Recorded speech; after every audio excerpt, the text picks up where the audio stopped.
老闆，我唔係老闆，我係呢度嘅管事，有咩需要？要幫朋友買啲藥。入得嚟藥材鋪，梗係買藥㗎啦，細路。去瘀山去瘀膏，邊樣見效快啲啊？做咩啊？佢受傷啊？點解會受傷㗎？打交啊？梗係打交啦，俾邊個人打啊？係我打傷佢嘅。咁就話係你個朋友？打完交咪變成朋友咯。咁你點解要打佢啊？老闆啊，不如你帶佢嚟。帶佢嚟敷藥。敷藥？帶佢嚟俾我打多佢一鑊啊！等佢以後唔好話我哋中國人係差啲士兵。你點知㗎？你啲同學仔講㗎嘛。而家啲街坊個個都知道你個名叫做葉問啊，你就威啦。細路，你學詠春㗎？詠春正宗，佛山贊先生第二代傳人。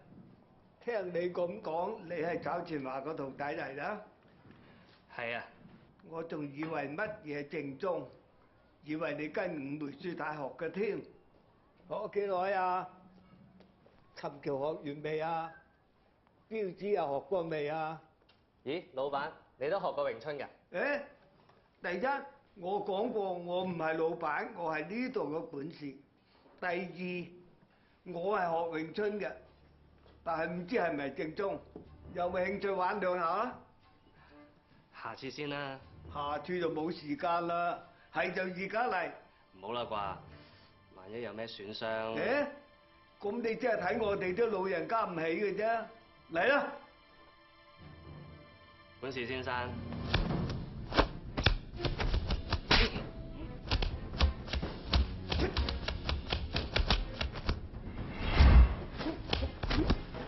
你師傅冇教你咩？同門教技，留力就不留手。做咩啊？睇我唔起啊？咁我嚟真㗎啦。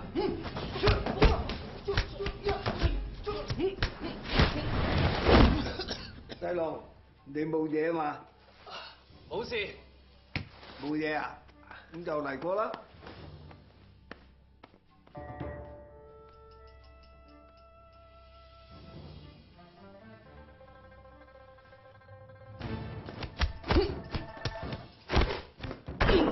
跟住我啲藥啊！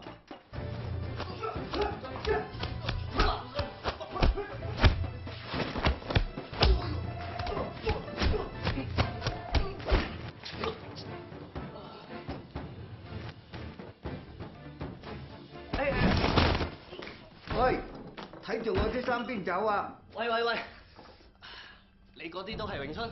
我打出嚟嘅就係詠春。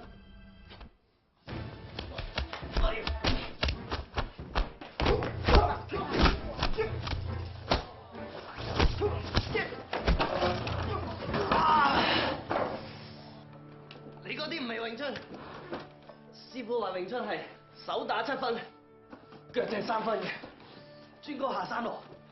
唔好賴師傅，冇錯，傳統嘅詠春係以手為主，但係唔能夠一成不變嘅，變化咗嘅詠春變得更加靈活，有腳法，有術法，一招多用，招招實用。你知高人尊姓大名咧？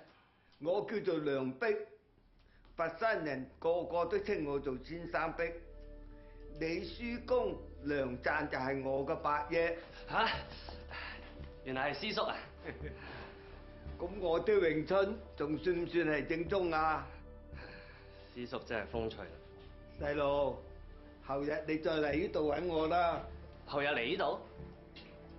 你唔想學嘢咩？哎呀，梗係想啦！但係讀書期間冇咩多餘錢交學費。我有話要過收你學費咩？